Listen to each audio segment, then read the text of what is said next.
begin.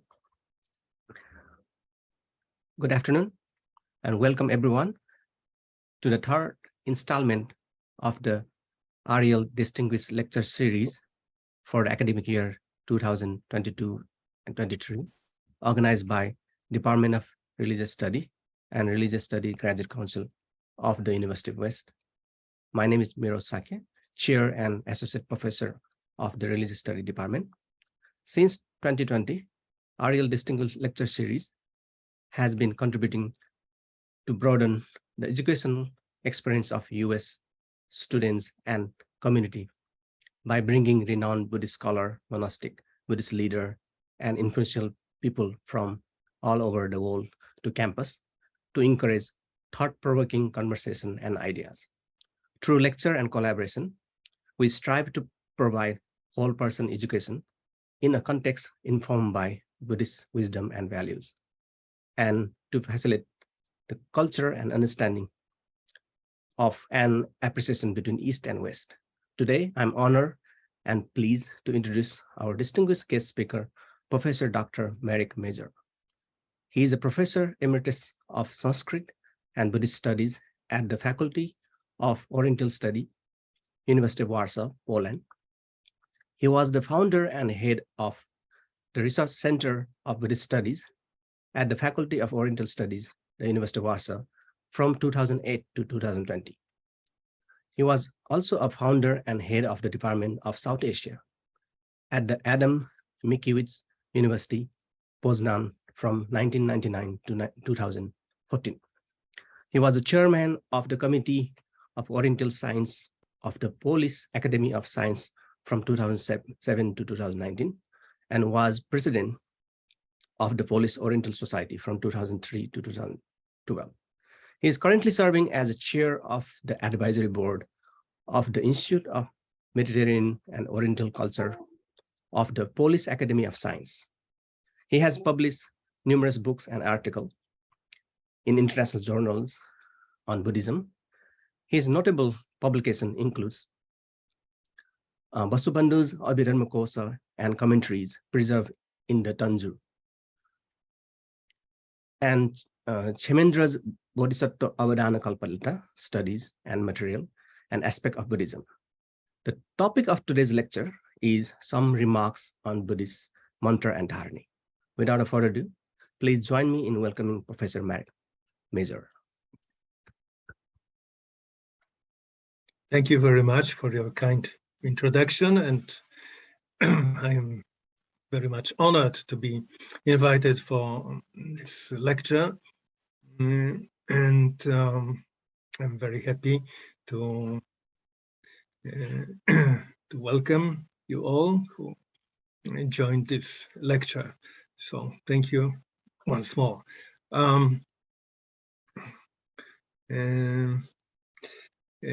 I must confess right at the beginning that the topic of mantras and Dhāraṇīs is not my favorite subject of my investigation. Nevertheless, during the years of dealing with Sanskrit Buddhist texts and manuscripts, especially from Nepal, I collected some, I hope, interesting observations which I would like to share with you. So I would like to show my presentation. Can you see it? No, you can share this screen. Just a moment.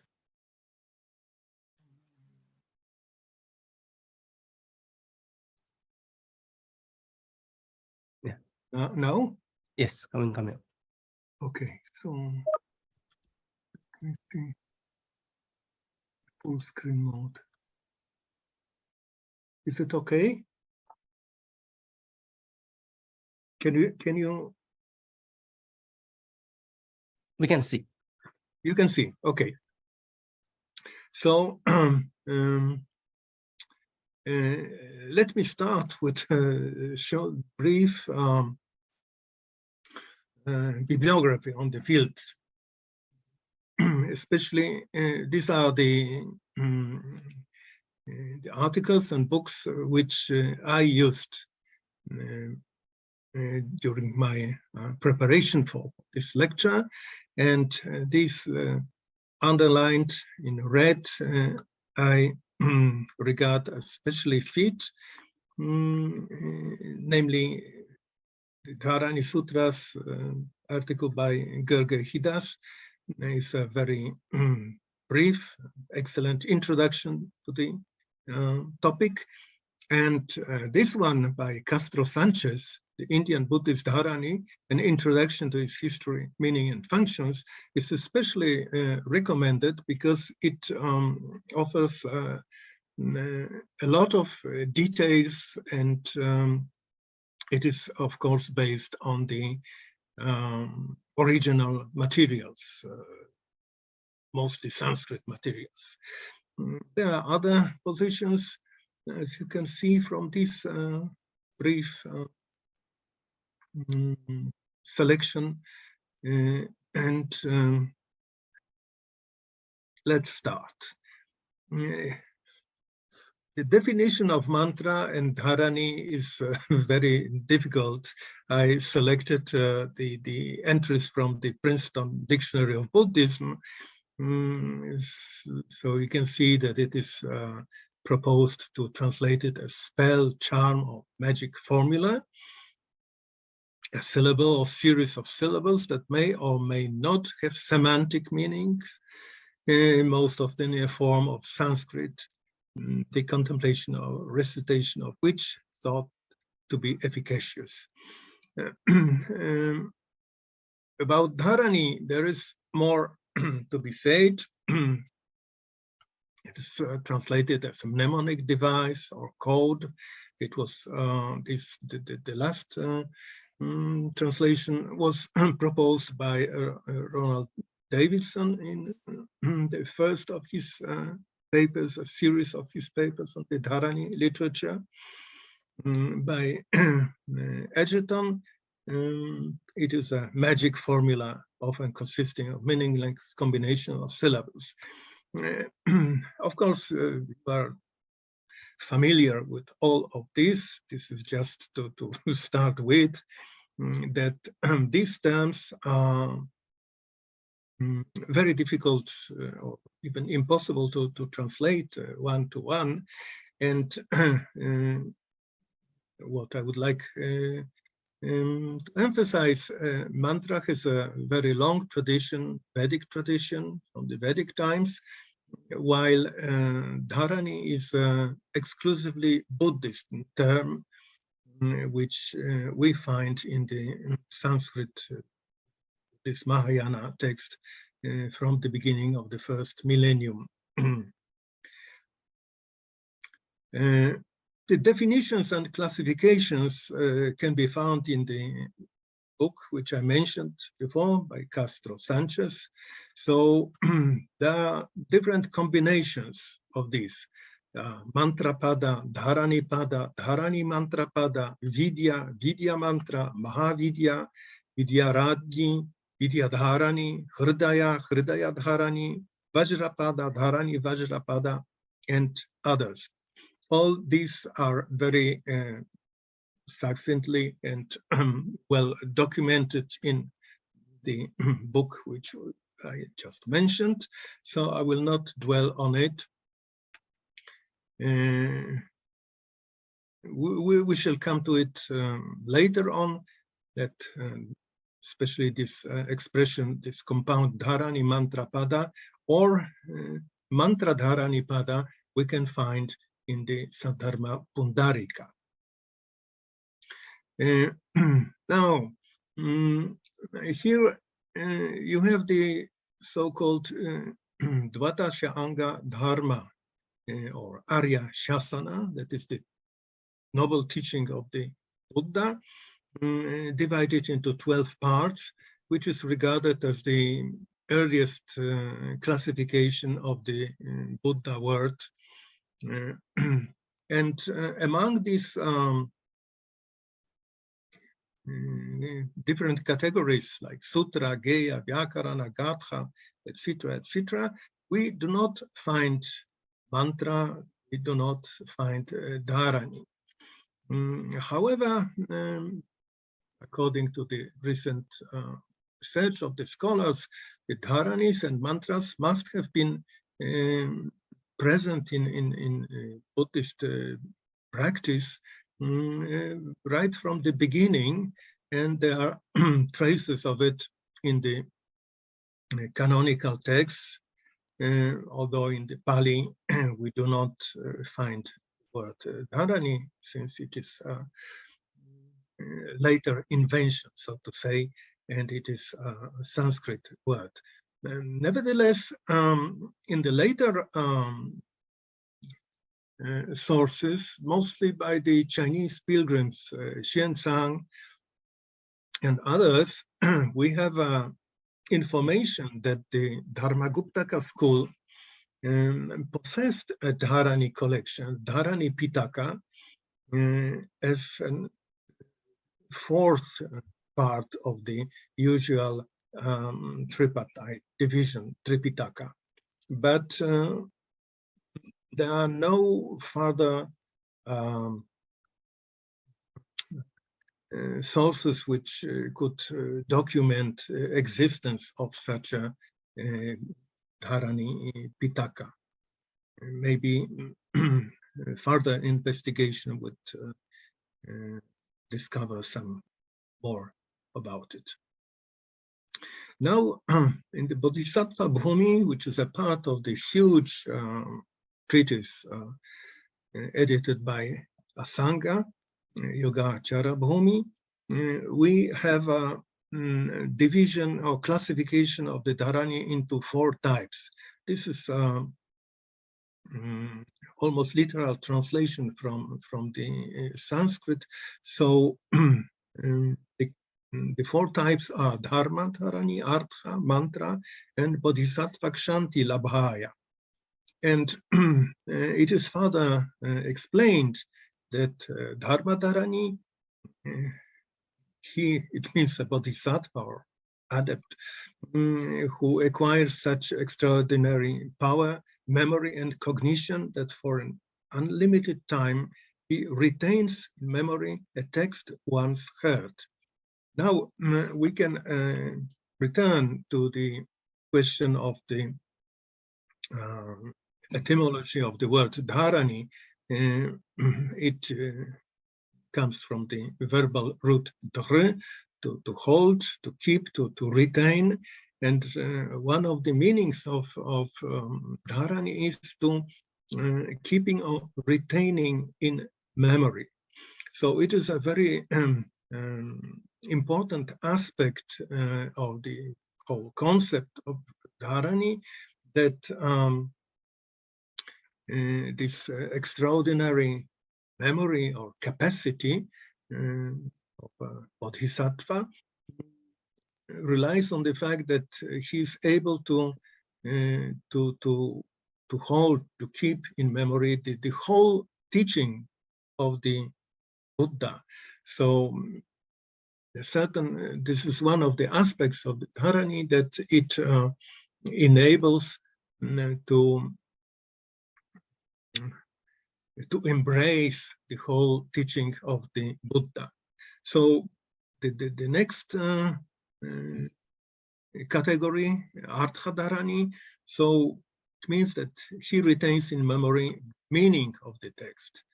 Then Mantra Dhāraṇī, he acquires that kind of mastery over meditation, concentration, Samadhi Vashita, that he can utter formulas and incantations that bring relief to living beings. This is also an extremely important aspect, that Dhāraṇī is connected with Samadhi, with concentration. And the other important aspect is that they have so kind of healing or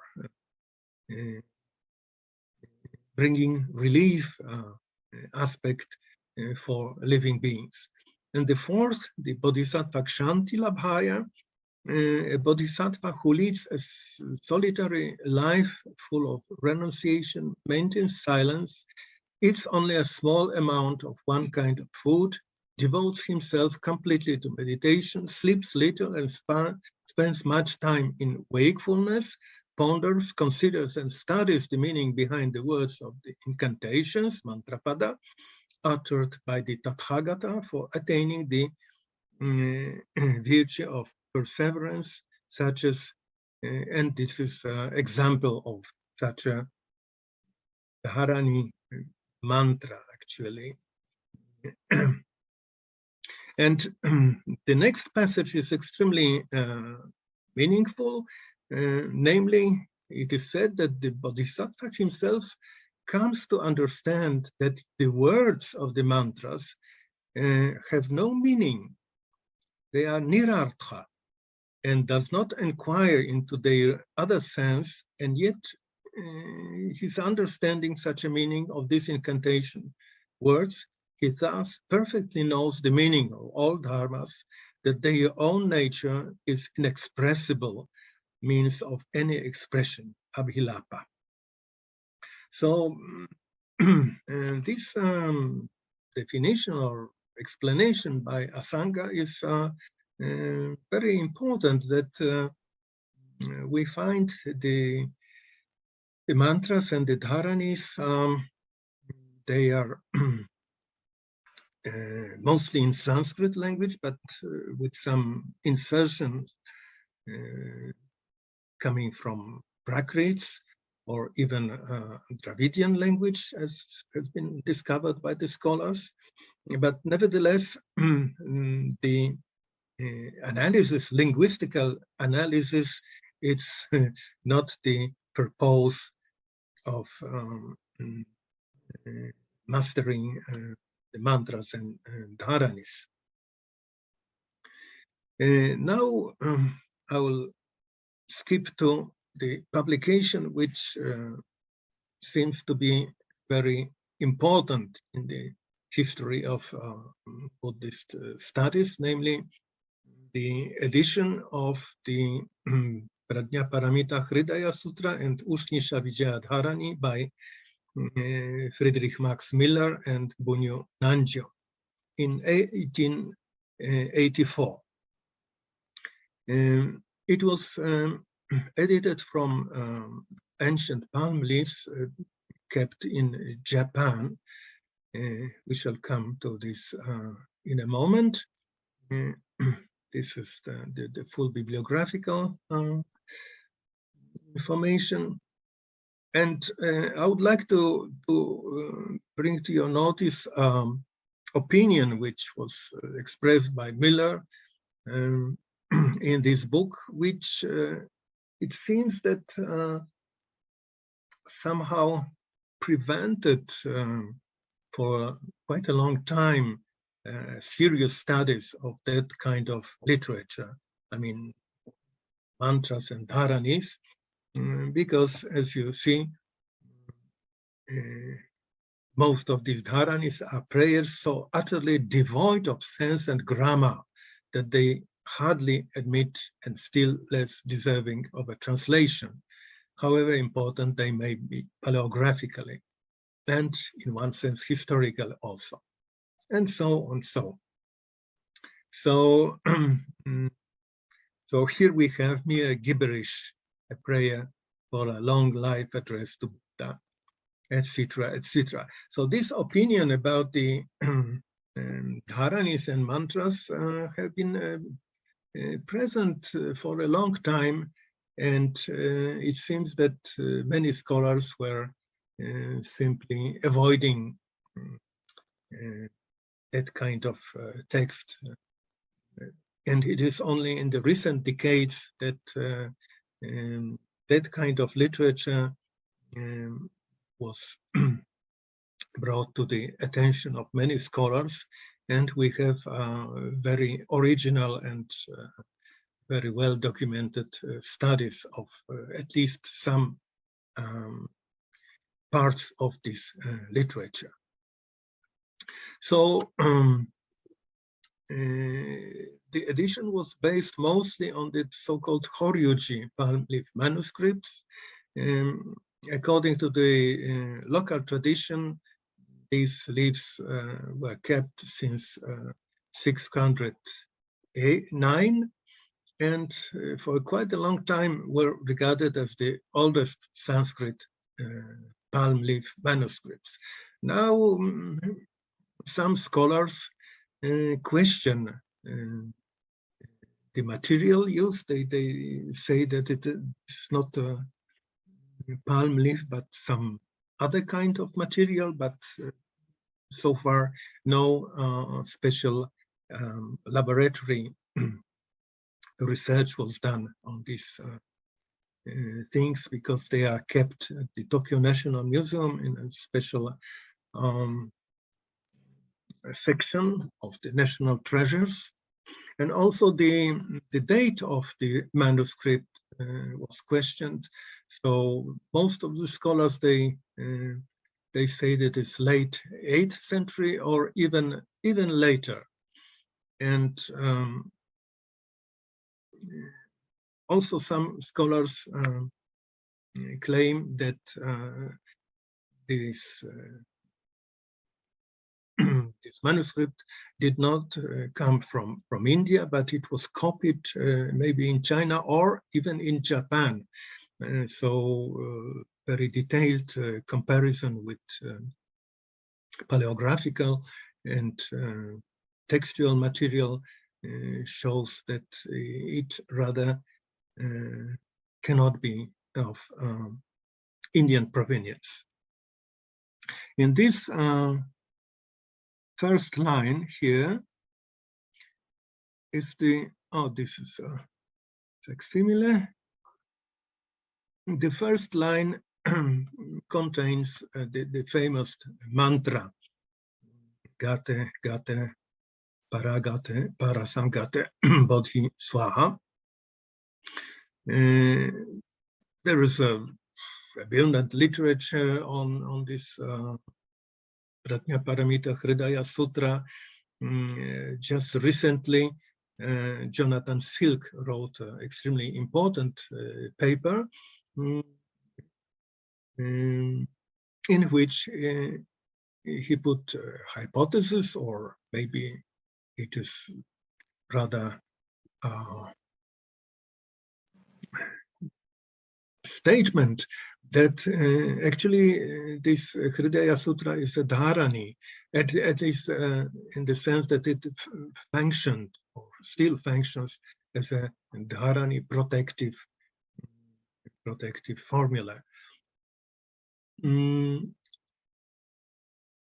I remember that my student, one of my students of Japanese, she wrote her MA thesis on Hridaya Sutra, Hanya Shingyo, with Kukai's commentary. This is the first introduction of the sutra into Japanese Buddhism from the beginning of the 9th century. And in her thesis, she collected, sorry? In her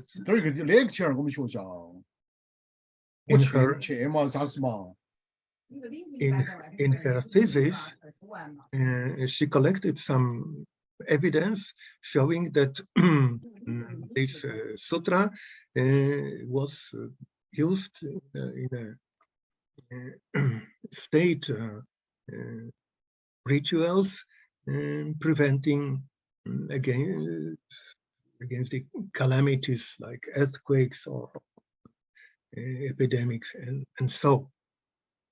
So I think that Jonathan Silk is right calling this sutra a Dhāraṇī, because it functions as a Dhāraṇī as well. It is interesting that both of these texts, which were edited by Müller and Nancho, that is Prajnaparamita Hridaya and Ushnisha Vijaya Dhāraṇī, they became extremely popular in Tang, China. So we have many so-called Dhāraṇī pillars from the Tang time, late 7th until the late 13th century. Of course, the Tang dynasty did not exist that long. And it is interesting that on those octagonal pillars, these two texts come together. And one of the scholars who cataloged those, he mentions about 300 such pillars which have been identified in China. Also in Korea and also in Japan. So now I would like to talk a little about Ushnisha Vijaya Dhāraṇī, which maybe was not so popular text studied by modern scholars. Only recently they got very much interested in it. So it is interesting to notice that the oldest testimony is the Gilgit-Bamiyan birch bark manuscript of the text, which is called Sarvagati Parishodhano Ushnisha Vijaya. It is a form of a sutra of medium size, and in it contains Dhāraṇī, Ushnisha Vijaya Dhāraṇī. And this is the oldest testimony, maybe dated to 6th, 7th century. So the Horyuji palm leaf manuscripts edited by Müller Nanjo seem to come next, or maybe still later. But it is interesting that Amogha Vajra, who was a Buddhist monk who was very active in China in the middle of the 8th century, a manuscript from Dunhuang has been preserved, in which the text of the Dhāraṇī is very close to that one from this Gilgit-Bamiyan birch bark. So it would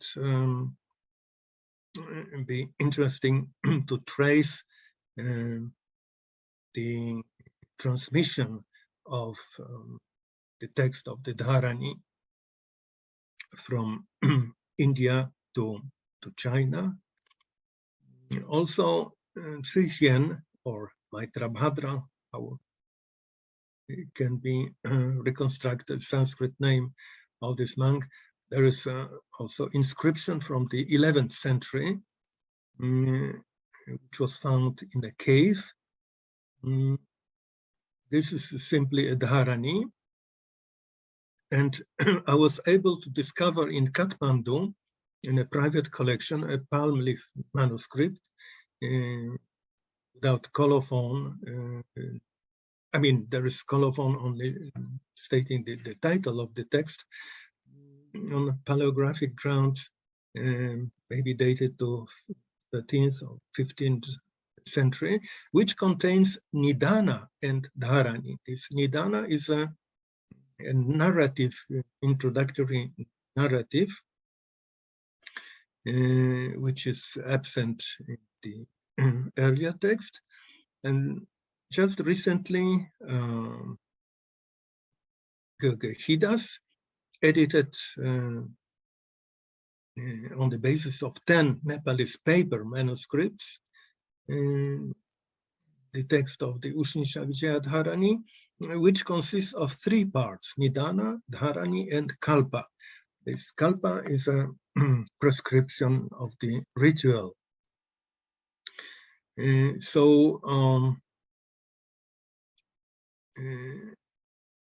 I think that this Kathmandu manuscript may represent a transition form of the text of this Uśnisha Vijaya Dhāraṇī. The problem is that there are two texts. One is called Sarvagati Parishodhana Uśnisha Vijaya, which is, as I said, a medium-sized sutra text.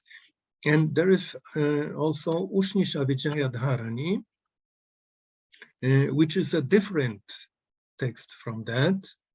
In its extended form, it consists of three parts. That's Nidana, this introductory narrative, the Dhāraṇī itself, and the Kalpa, that is ritual.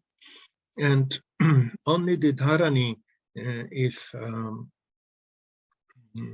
more or less the same, but it would be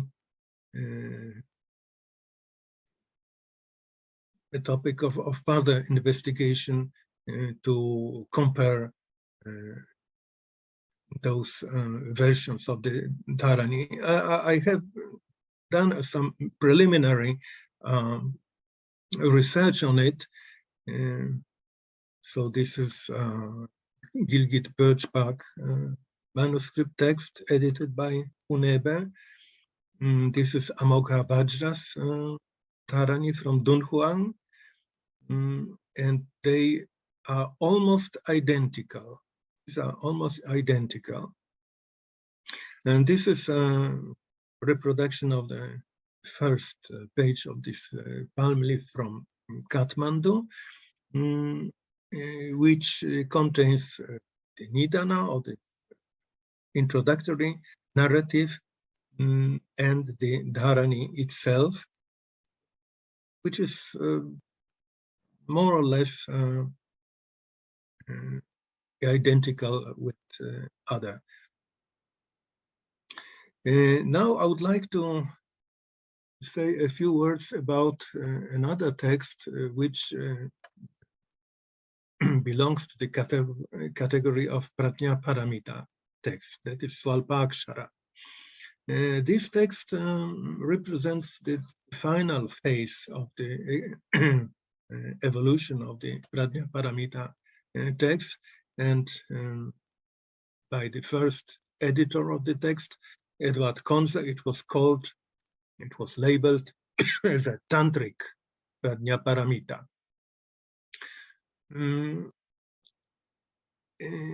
It is longer than the Hridaya Sutra, and it contains mantra and the Dhāraṇī. The mantra which is included was later called Shakyamuni mantra, Om Mune Mune Maha Munaye Swaha. And then comes Dhāraṇī. It is characteristic of the mantras and Dhāraṇīs that they have, so to say, the beginning syllable Om and the ending, closing exclamation Swaha, which are known from the Vedic ritual mantras. And it is interesting to find that this so-called Shakyamuni mantra is now found in Abhayakara Gupta's Vajravali. It is an important text in which the author, well known, is another treatise, Nishpanna Yogavali. He describes various deities and mandalas, and also he included this Shakyamuni mantra together with the so-called Pratitya Samutpada Gatha. So this is a big contrast, because this is this mantra, Shakyamuni mantra, is homage to the Buddha, but this Pratitya Samutpada Gatha, which became extremely popular, and millions of testimonies. It was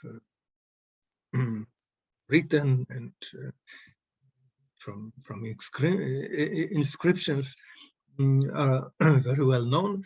But this is here, Abhaya Karagupta describes a ritual of consecration of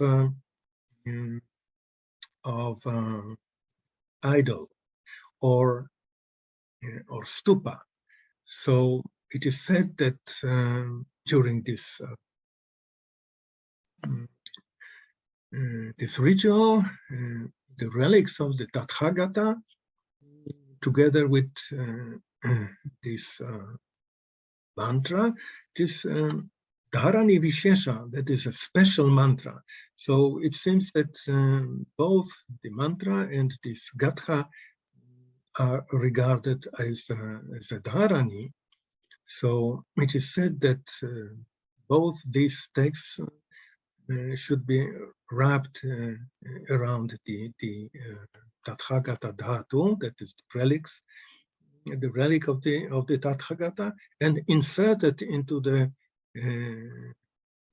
hollow made in the head or the pedestal of the idol, or into the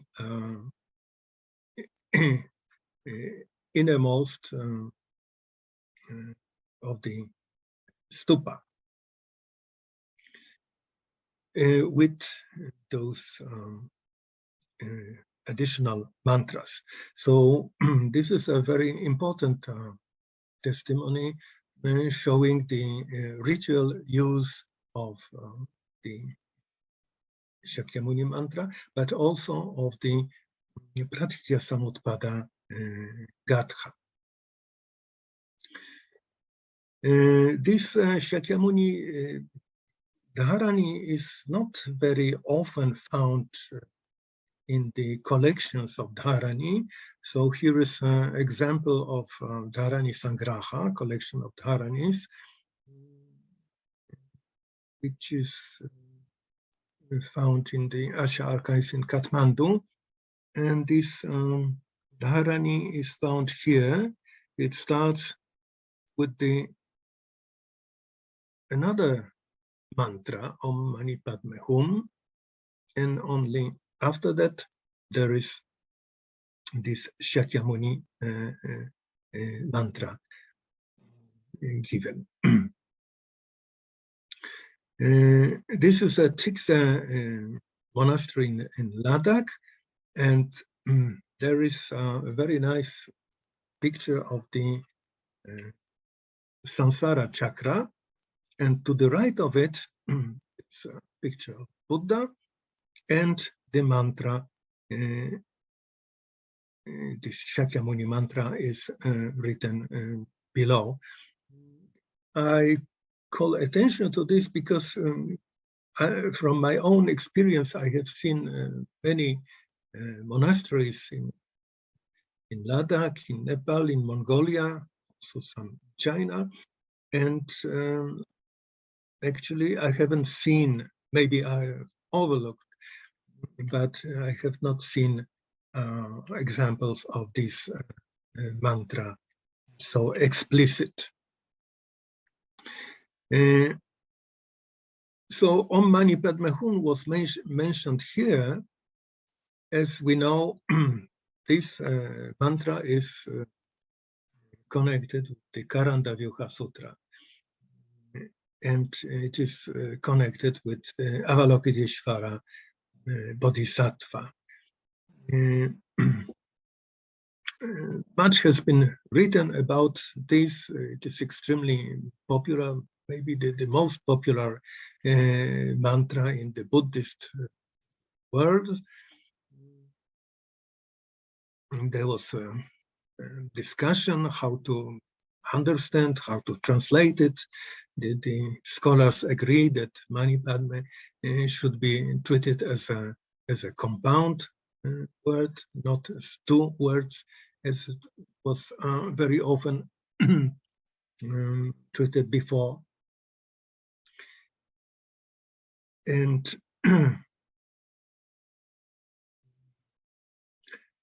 oh, these are examples of the prayer wheels and also on the rocks. So now I would like to discuss briefly two Mahayana sutras in which there are chapters which are explicitly titled Dhāraṇī Parivarta. So the first is Saddharma Pundarika and the other is Lankavatara. Saddharma Pundarika, chapter number 21 in Sanskrit original, is a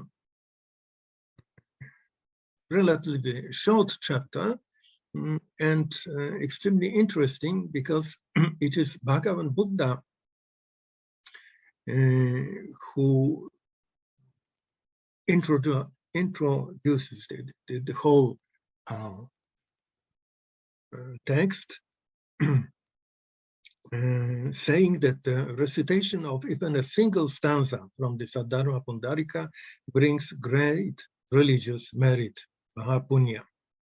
And now appears the first of his interlocutors, Vaishajya Raja Bodhisattva.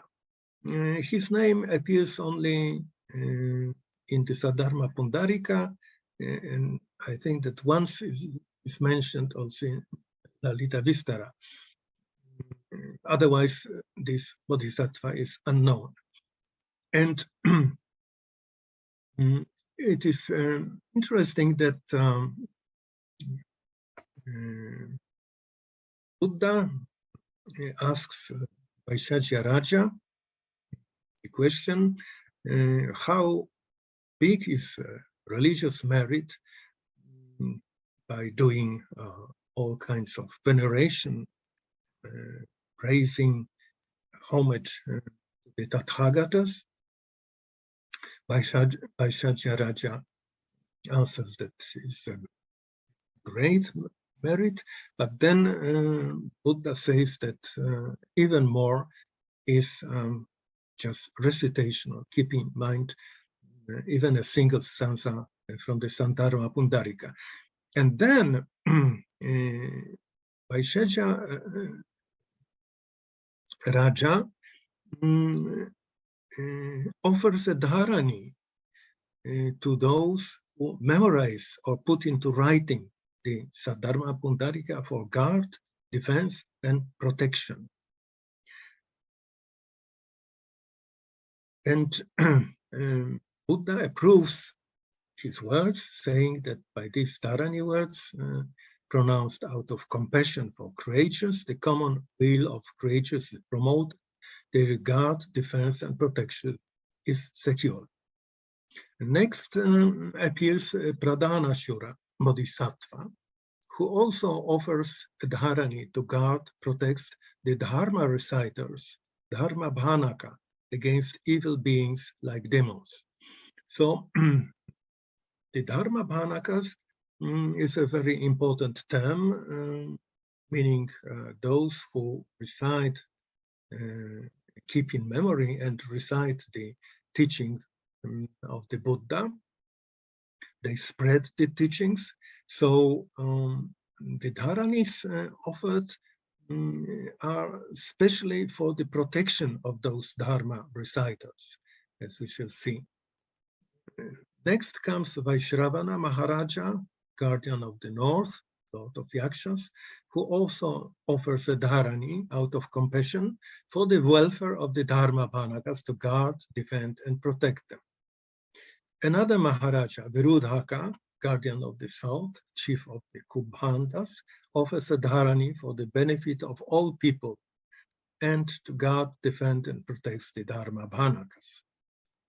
And finally, there appears a group of Rakshasis offering protection to the Dharma preachers against all kinds of evil beings. And there is a list of those Rakshasis by name. And the last one is mentioned Hariti with her children, but it is explicitly said that the Kunti Rakshasi was the sort of leader of the group. And it is said that those Rakshasis in one voice, Eka Swarena, offer protection to the Dharma Bhanakas against all kinds of evil beings. So the next text is Lankavatara Sutra, the 9th chapter, Dhāraṇī Parivarta. Here we have a different situation. First of all, this chapter is shorter than the one from the Saddharma Pundarika, and here it is Bhagavan Buddha who recites to Lankavatara magical phrases, mantra padani. And he recites to Mahamati, Bodhisattva, Mahasattva.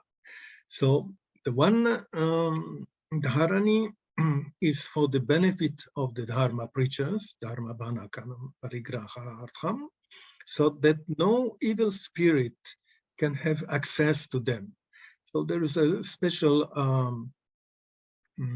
idiom of the Sanskrit, Nakashit avataram lapsyate. It means that no evil spirit can have descent on those Dharma preachers. And a list of those evil spirits, evil demons, and so on, is given in pairs. There is a male and female, always male and female, Deva and Devi, Rakshasa, Rakshasi, etc., etc. And the next Dhāraṇī, which is offered, it is for protection against demons and evil beings, Rakshasanam Ivaranartham. And the recitation of the Dhāraṇī will be equal to the recitation of the whole Lankavatara Sutra. This is also a very interesting statement, just proving that Dhāraṇī were regarded as to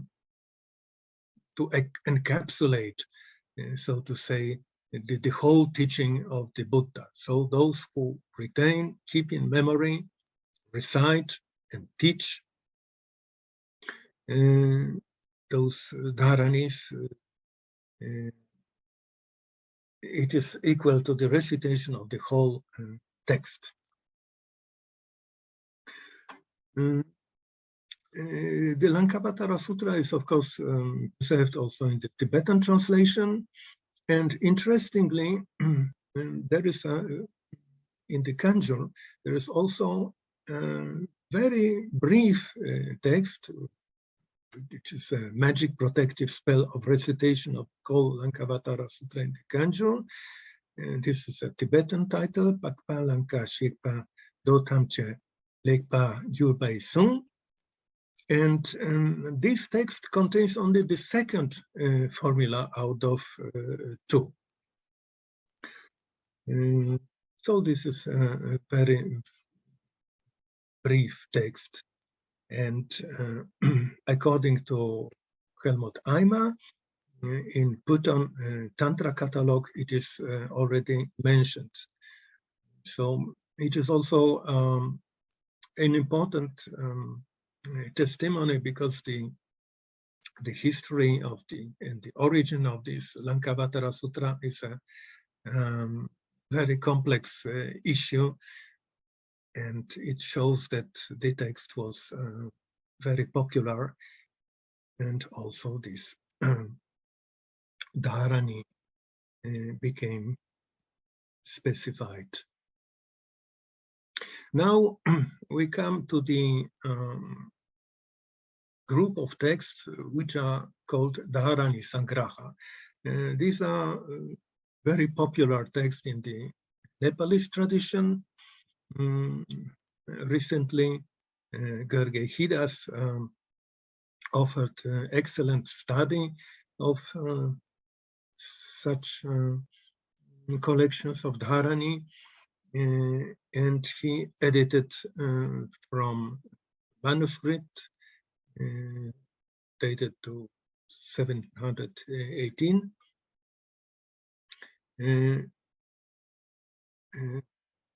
He edited the whole text.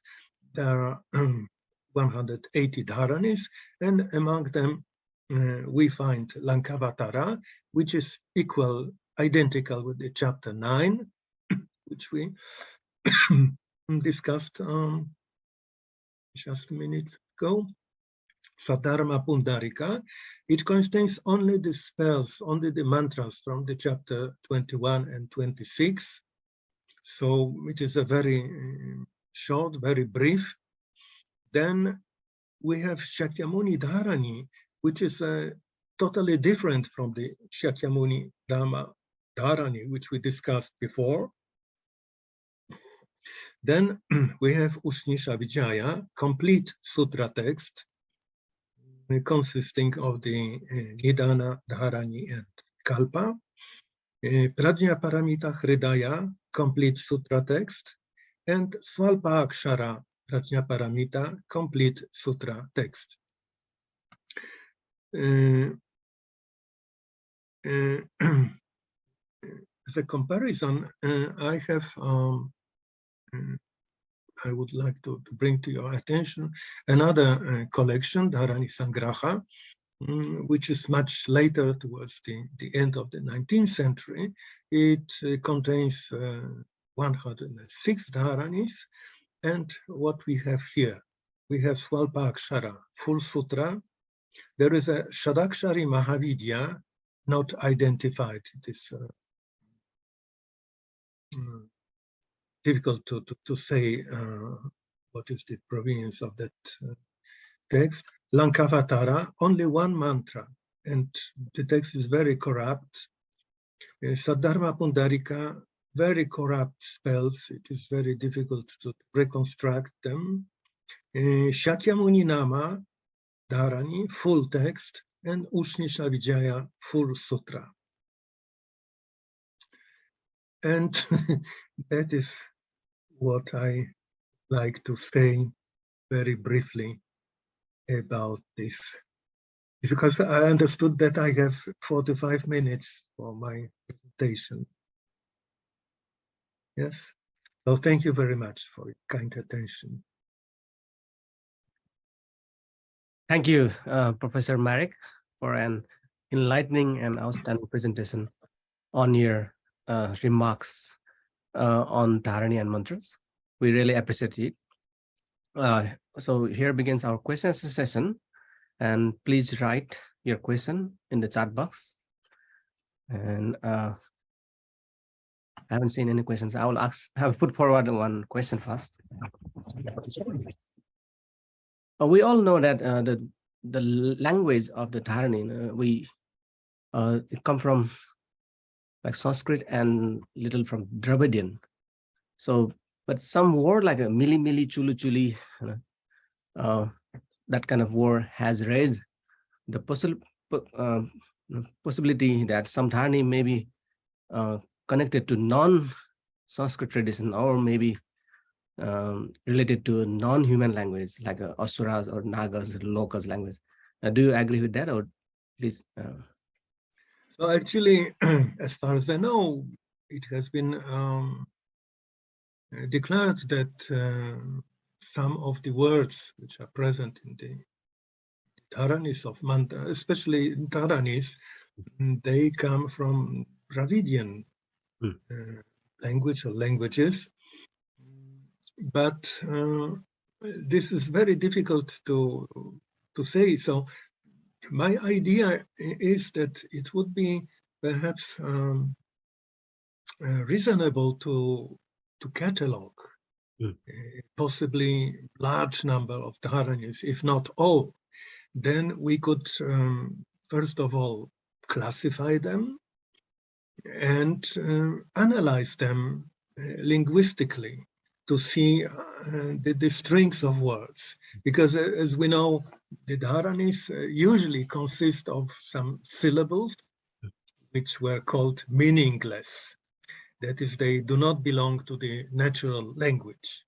They are some, so to say, artificial syllables. Of course, they have mystic special meanings, which is transmitted from guru to his shishya with some secret mystic meanings. But on the level of the natural language, they are meaningless. And it is characteristic that they consist of two syllables, like you said, hili, hili, with alliterations of vocals and consonants, and then some strings of words which are in the vocative, female. These are nouns and adjectives. And also there are verbs, verbal forms. Usually these are second person imperative. Sometimes also optative. So this is the formal analysis of such a Dhāraṇī text. And usually the scholars do not translate it because it is very difficult, and from my point of view, very risky, to attempt translation of this, because from the lexical and syntactical level, it is very difficult to say what is the meaning. Of course, no. The point is that those texts we try to analyze on the level of the natural language, and it is very difficult. So yeah, I am having same experience when I translate the Dhāraṇī. It's just so difficult. The grammatical is a loose. There's lots of grammatical mistakes. It's hard to make a sense of Dhāraṇī.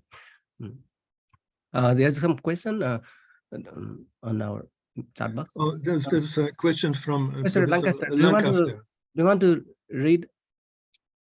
You can unmute and read, because we have not many people. Professor, it has been discussed. Yes, may I? Yeah. Dr. Lancaster has one question. Yes, I can read on the. Okay, so maybe I'll read for everybody. Chat. The 8,000 line Pragyaparamita says that Pragyaparamita is the great mantra, but does not include any example. It would appear that the whole sutra was considered to be a mantra. Do you think this is possible?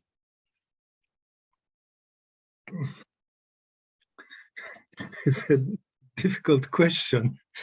Yes, it is true that that it speaks about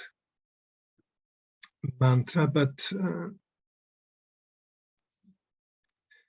no, in my opinion, it is difficult to treat the whole sutra as a mantra. Anyway, we do not have any examples. Even the Prajna Paramita Hridaya is not treated as a whole as a mantra.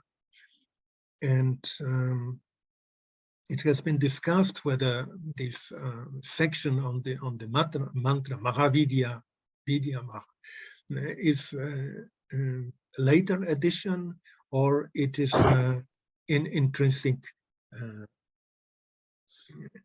part of the text. As we know, the Hridaya exists in two forms, shorter and longer. But the Ashtasahasrika,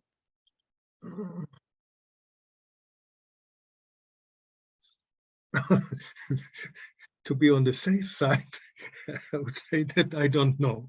But in my opinion, it rather cannot be considered as to be a mantra. Especially that there are, as you say, there are no examples, no mantras are included in it. Dr. Lancaster, do you have do you want to say something? I would like to know Professor Lancaster's comment, because he's a specialist and he wrote very important papers on the Ashtasahasrika.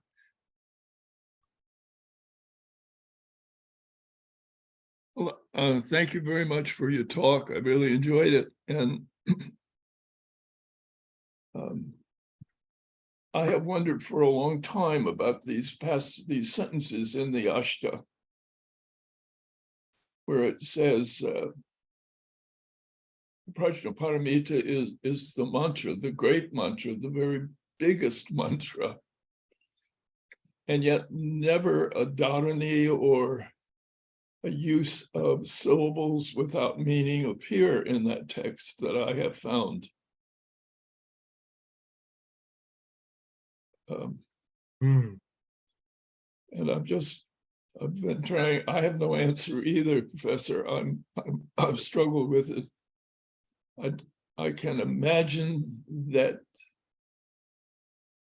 it would be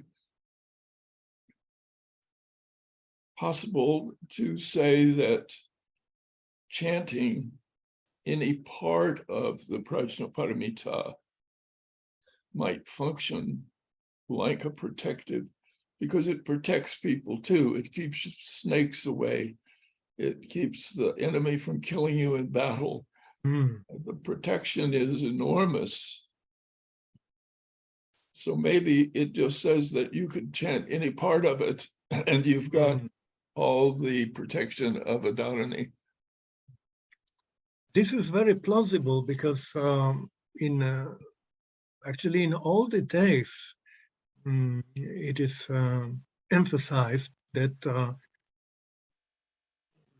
Buddha recommends reciting even the smallest stanza of consisting of 4 padas, that it will bring enormous results. And yes, this is very plausible. Yeah, I agree. But thank you for the hint. I will check the passage. Yeah, well, if you come to a conclusion, let me know. I would appreciate it a lot. Okay. Thank you very much. Thank you, Lou, for your question. Next.